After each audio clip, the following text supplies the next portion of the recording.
सवरिया हो बोले बाबा जोगिया बोला।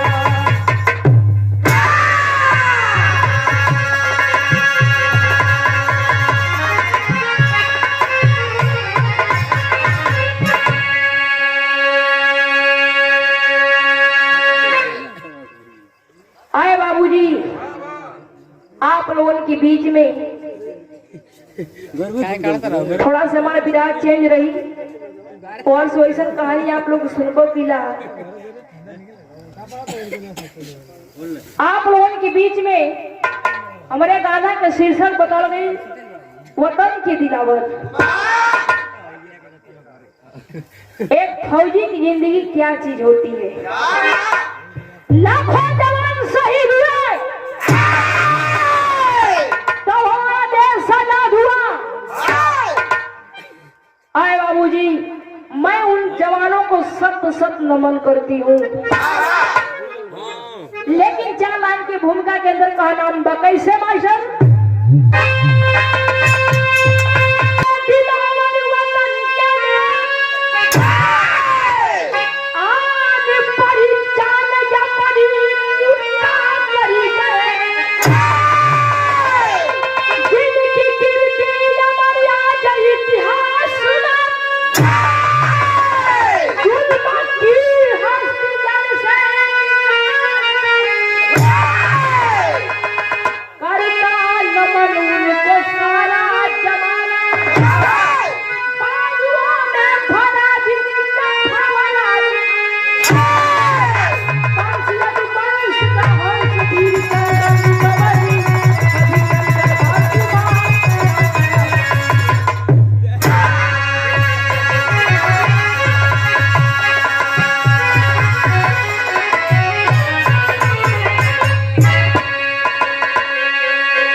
जब हमारी धरती माँ गुलामी की जंजीरों में करा रही थी, जमाना वो था ये बाबू छोटे छोटे बच्चों को आसमान में फेंक करके भाला के नोक पर रोक लिया करते थे।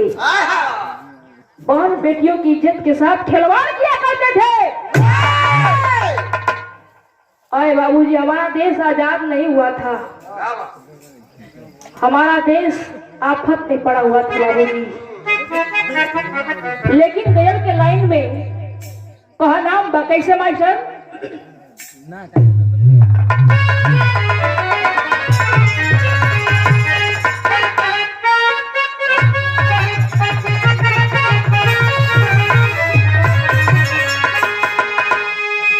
हमारे हिंदुस्तान का जवान एक लाइन कहता है अपने देश के लिए कैसे। अरे बहे खून मेरा, अरे बहे खून मेरा चमन के लिए।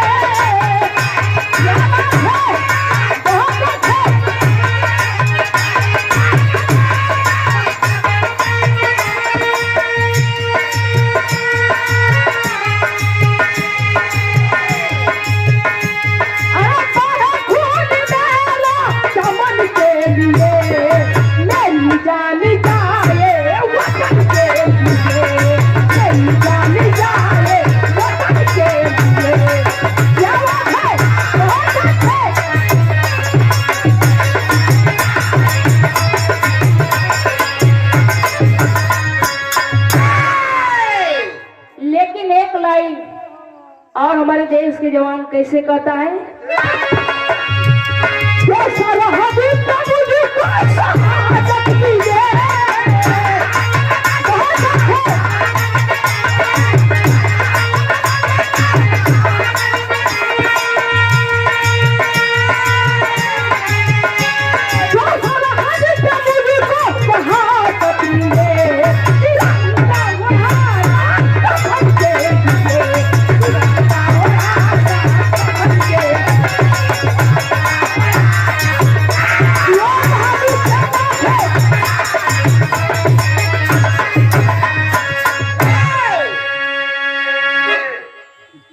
आए बाबूजी, लेकिन हमारे जवारी के सर लग गई। कहानी की शुरुआत हो गई। आशा न बल्कि पूरा विश्वास बा कि कहानी एकदम साफ साफ शीशा के नियर झलक जाई। कैसे मास्टर?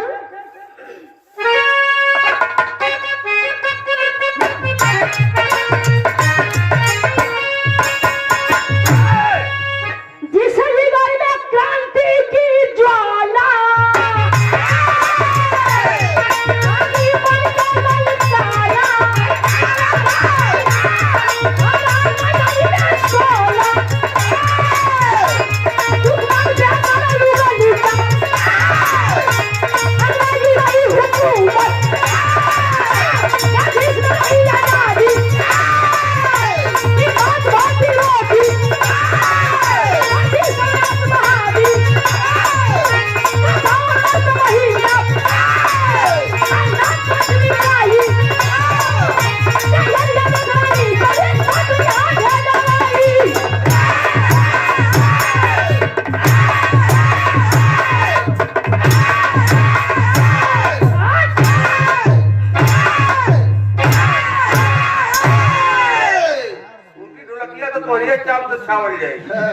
सही कला बेचारू पसंद आ गया। ठंडी हमें तो भाग गई। कहानी पे गौर कर जाई।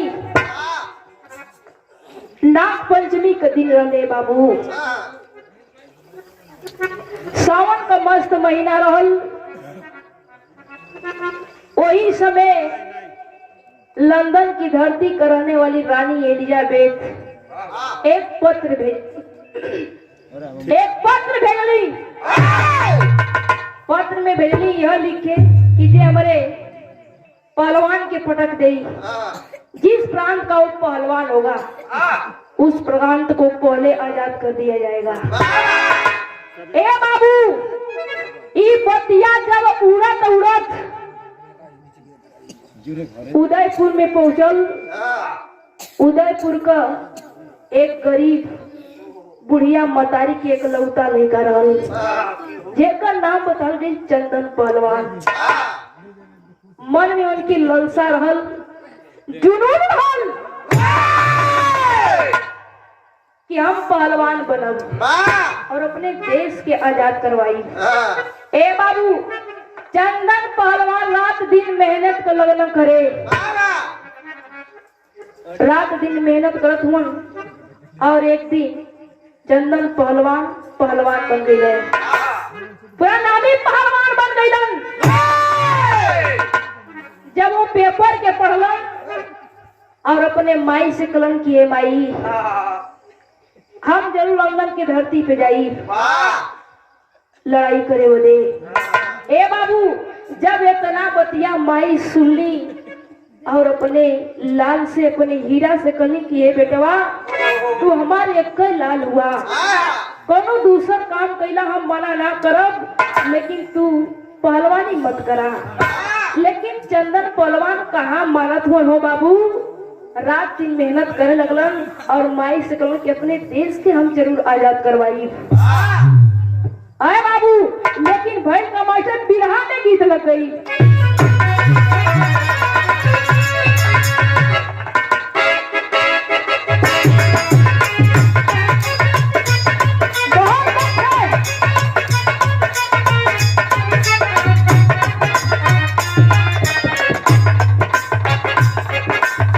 बड़ी बढ़िया गीत मास्टर जी संकेत के दुल्हन अपने मन का बात अपने सैया से करस किए जी।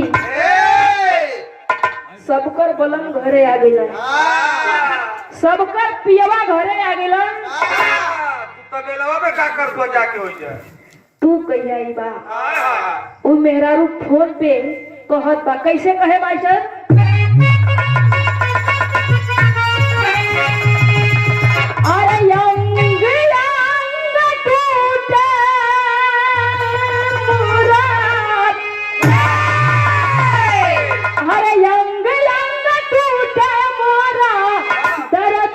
बदन मन में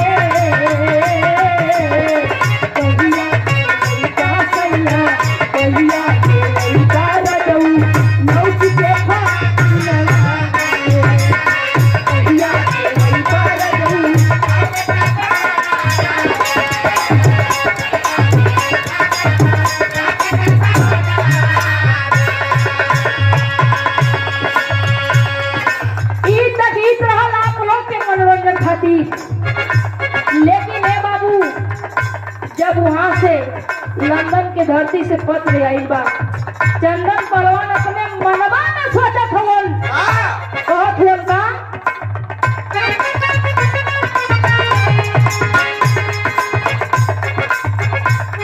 अरे कुश्ती रखाइल बाटे,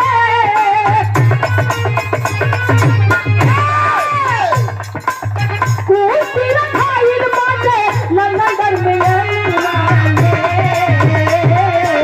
कितना चोरी देखत, कितना चोरी देखत,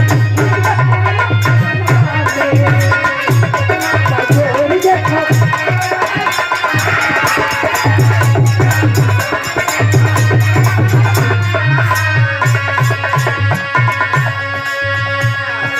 ए बाबू, चंदन पहलवान अपने मनवा में सोचत हन कि अमऊ देख ले कि लंदन के धरती का कैसन पहलवान हो और कितना पानी में बा।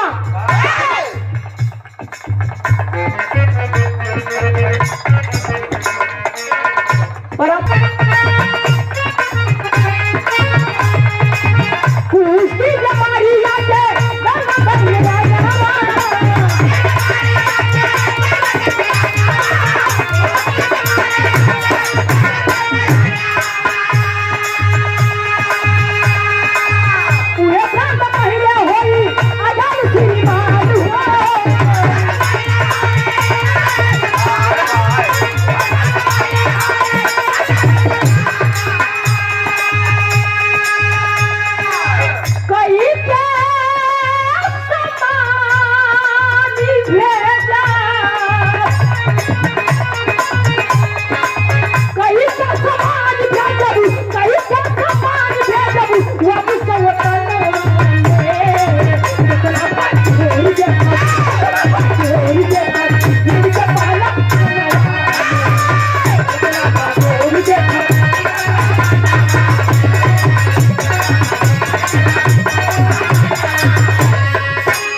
आए बाबू, चंदन पहलवान अपने मन में सोचत हुआ कि आखिर लंदन के धरती पर देखब कि कैसन पहलवान बा और कितना पानी में बा, हम आजमाई के देख ले।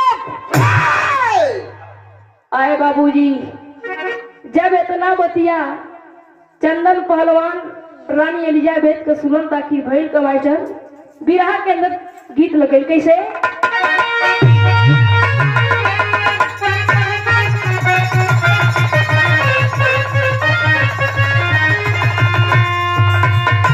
बड़ी पुरान गीत लग गई। हाँ कुछ और कहल जात होगा, लेकिन लोग कैसे गावला। आई बसंत, अरे आई बसंत उड़ैले करती हो मोरी देहिया फैल बा, देहिया फैल बा पियोर होर पियो मोरी। इत गीत रहे बाबू, लेकिन कवि जी गीत से बढ़िया भाव में लिखत हुआ। चंदन पहलवान धीरे धीरे तैयारी अपन लगन करे, जब करे लगन तो भैल का मास्टर भाव में कवि जी लिखत हुआ कैसे अरे चैलेंज कैला शिवा, अरे चैलेंज कैला शिवा सारा चंदन हो जाई, लंदन हो गईला चाहिए चंदन हो गई।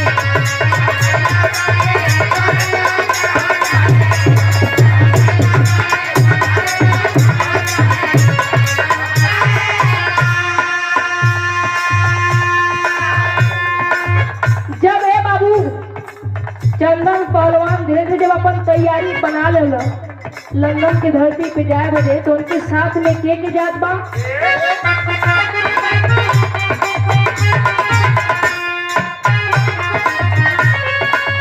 साथ अम्बेडकर बाबा नेहरू और गांधी,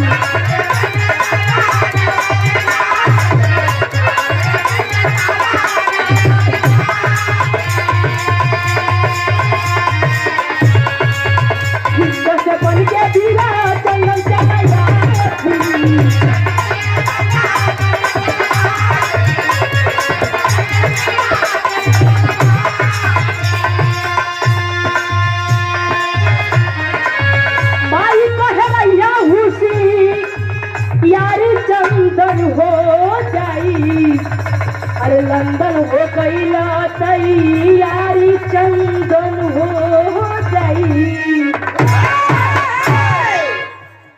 आए बाबू, चंदन पहलवान लंदन के धरती पे जाए की तैयारी करे बाड़न।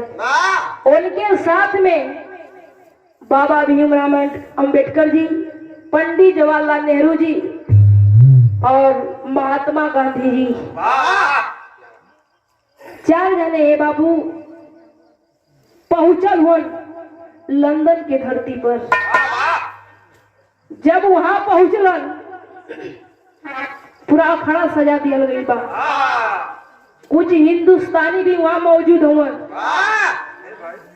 जब पहुंचल तो भैल कमाई से बिरहा में बड़ी धांसू गीत लग गई।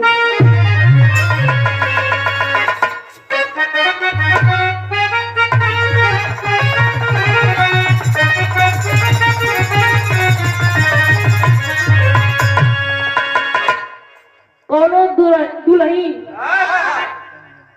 अपन दुख बतावत अपने सैया जी से कहत या कैसे,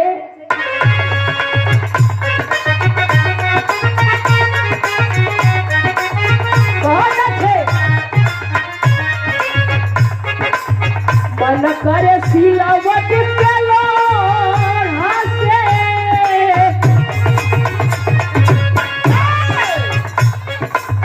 मन करे सिलावट चलो हंसे, कुछ दिल वाली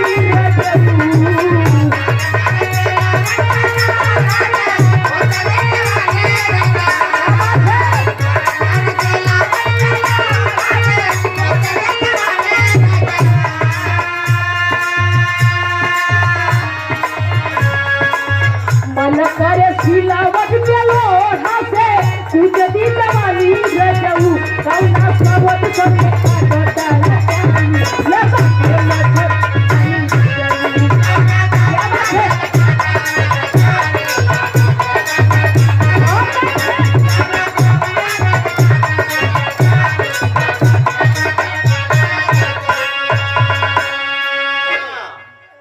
गीत रहे बाबू।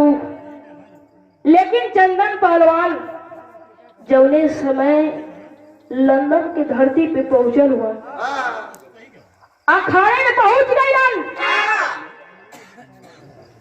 वहर से वो पहलवान अपन खूब तैयारी बनौले बा। दोनों पहलवान आमने सामने होके अपन खूब भाजत हुआ, पैतरा देत हवन।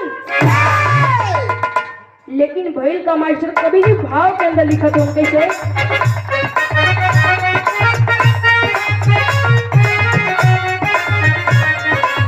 सजला या खड़ा लंदन नगरी,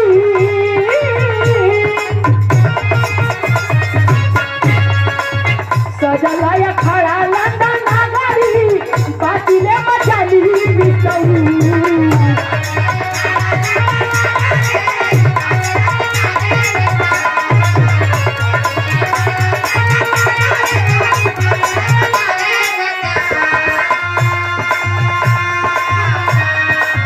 सजलाया खड़ा लंदन नगरी, बातिले मचाली बिचऊ। आई हिल जाए तू पहलवान के बरी, नारे पहलवानी बिचऊ।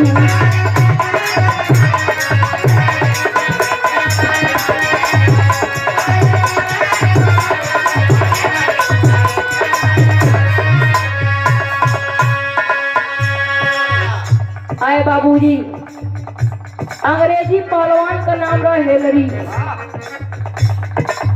अपन सब धज के चल हो निकोंडा पहिर के जब अखाड़े पे पहुंचलन, दोनों पहलवान जब आमने सामने भइलन, अखाड़ा बाजी लगना करे, लगना पैसा मारे। लेकिन भइल ना मास्टर,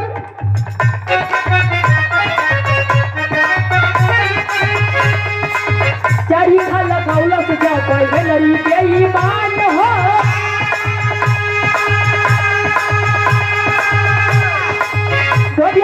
हमारा बीबी चंदन जवान हो, क्या बात है।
कुश्ती चालू हो गई।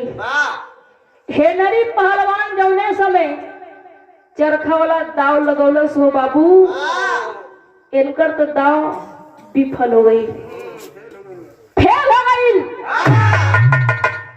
जब हमारे हिंदुस्तान के पहलवान चंदन पहलवान का पारी आई, जब धोबिया पाट दाव लगाई के मरल, चारों खाना चित हो गए। लंदन के धरती पर चंदन पहलवान का जय जयकार होखे लगल। आए बाबूजी, बड़ा लोग मान सम्मान करत हुवन, पूरा वहां एकदम हल्ला बोल हो गई, जयकारा लगे लगल। लेकिन ए बाबू भैल का तेरी का भाव लगल कैसे?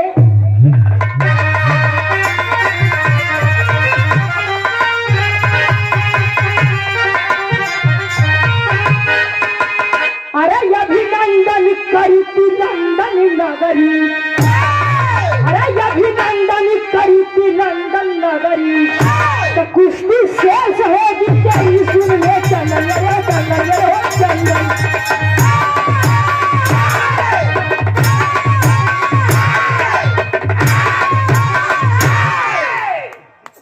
तो जनार्दन के गर्मी हो गई, सब यहाँ साल स्वेटर मार पहले बा, खाली गरम मसाला खाता। कहानी पे गौर कर जाई। ठेकेदार साहब लगत है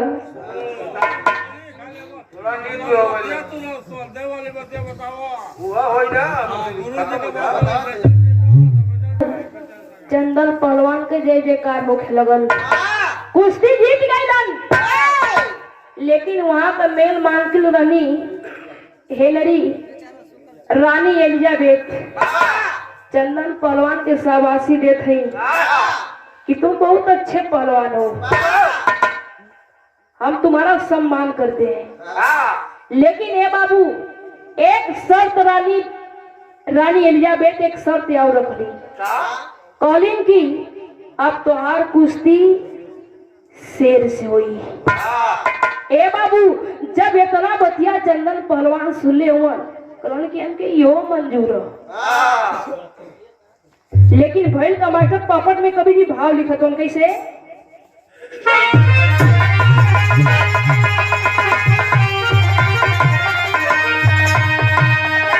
अरे हुआ सवेरा नदी लाली बात छाई लंदन नगरी में, अरे शेर का पिजड़ा यही जाके मंगवाई लंदन नगरी में।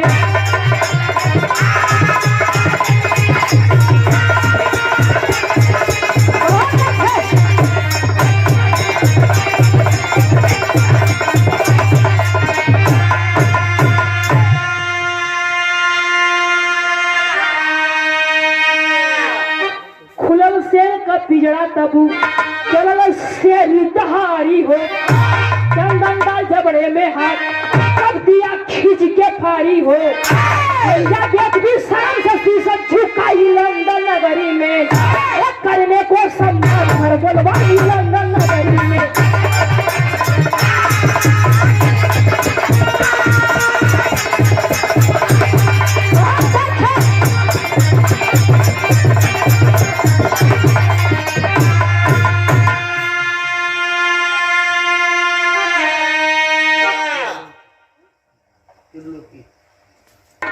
कहानी पे गौर करल जाई।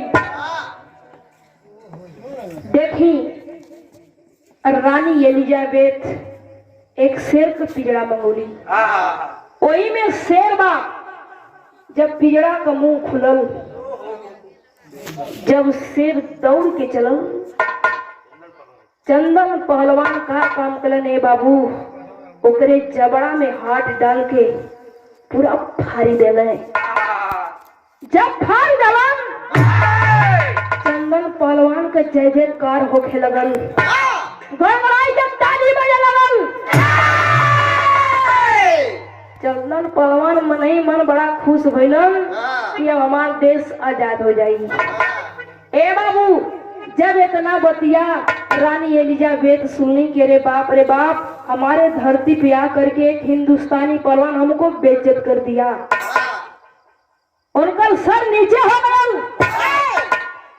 चंदन पहलवान के बोलाए कि अरे कहनी कि अब हम तुहार स्वागत सम्मान अपने बंगला पे बोलाए कि करब। जब इतना बतिया कहली रानी एलिजाबेथ हे बाबू तो फैल का आल्हा में कभी जी भाव लिखत हो कैसे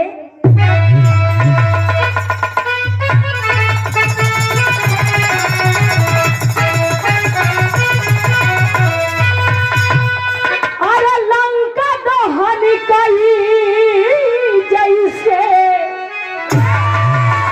अरे खुश भइल अनुमति अरे वैसे खुश भइला वीर चंदन पहलवान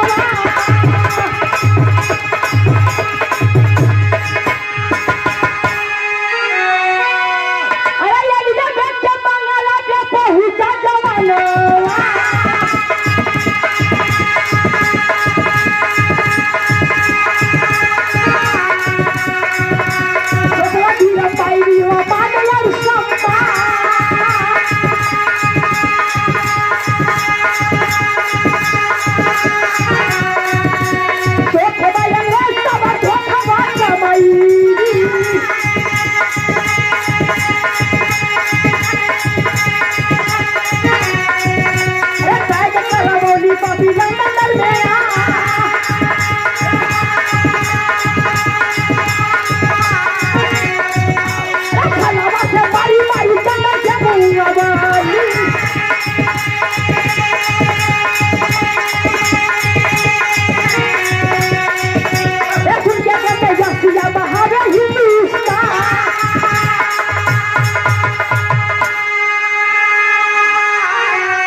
जाइए बाबू, बड़ी सोचे वाली बात बा।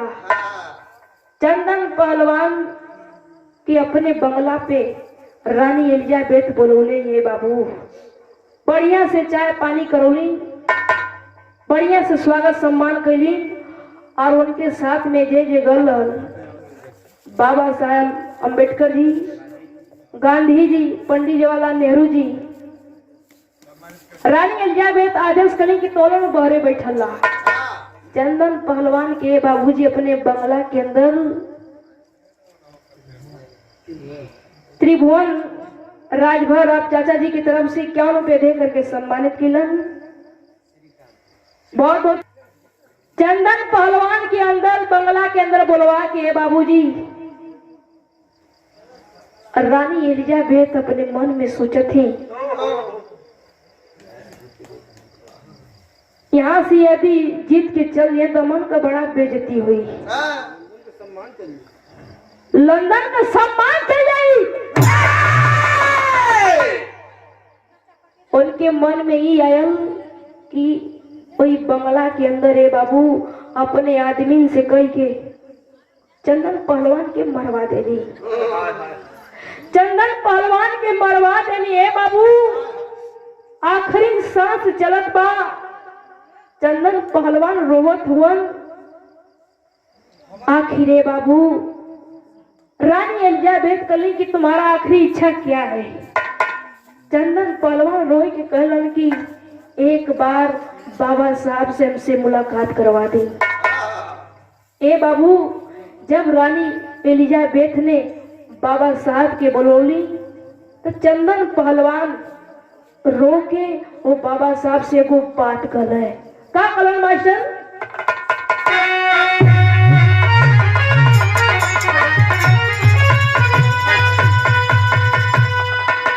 अरे बुआना पे हमारे नाम, अरे बोहरिया यसिया,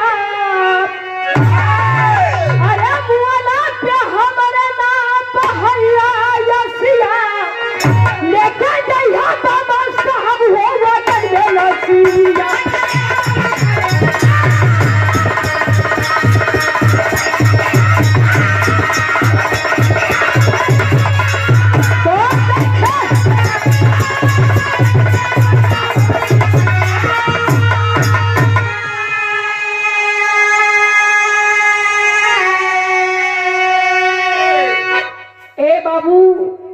चंदन पहलवान रोई के कहे लगलन कि बाबा साहब हम मर जाई लेकिन हमारा लाश हमरे हिंदुस्तान में पठवा दिया।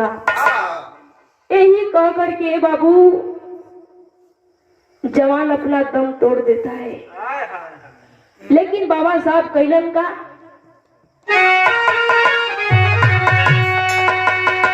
उदयपुर में आज भी कायम सुंदर अमन निशानी, चंदनपुर है गांव सुनारा वीर की अमर कहानी।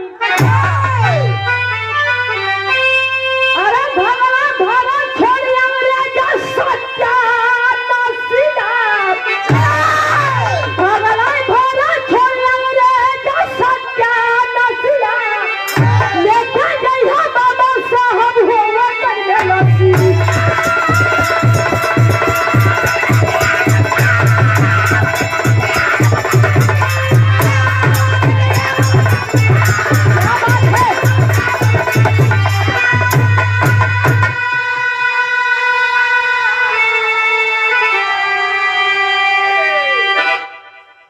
बाबू बाबा साहब जो समय चंदन पहलवान का मिट्टी ले करके उदयपुर में मिलन हो बाबू, जौने समय माई अपने बेटावा का मुहवा देखले बा रोई के कहे लगनी कि ए बेटा तू हमारे अक्का लाल रला, एक बेटवा रला, सोचली कि तू हमरे बुढ़ौती में कामे ही बा।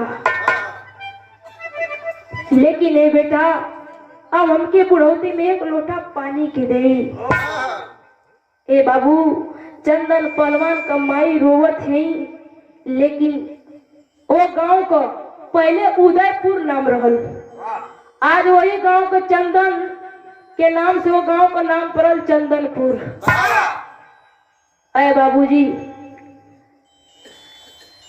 देखी भगत सिंह, पंडित जवाहरलाल नेहरू जी, चंद्रशेखर आजाद जी अपने देश के लिए अपनी जान की आहुति दे देते हैं। आए बाबू आज चंदन पहलवान मरल ना हो, लेकिन ए बाबू अमर हो गल हुन। लेकिन भैल का आखिरी लाइन में गुरु घराने के परिचय बा कैसे? अरे गुरु बिहारी गुरु गणेश गुरु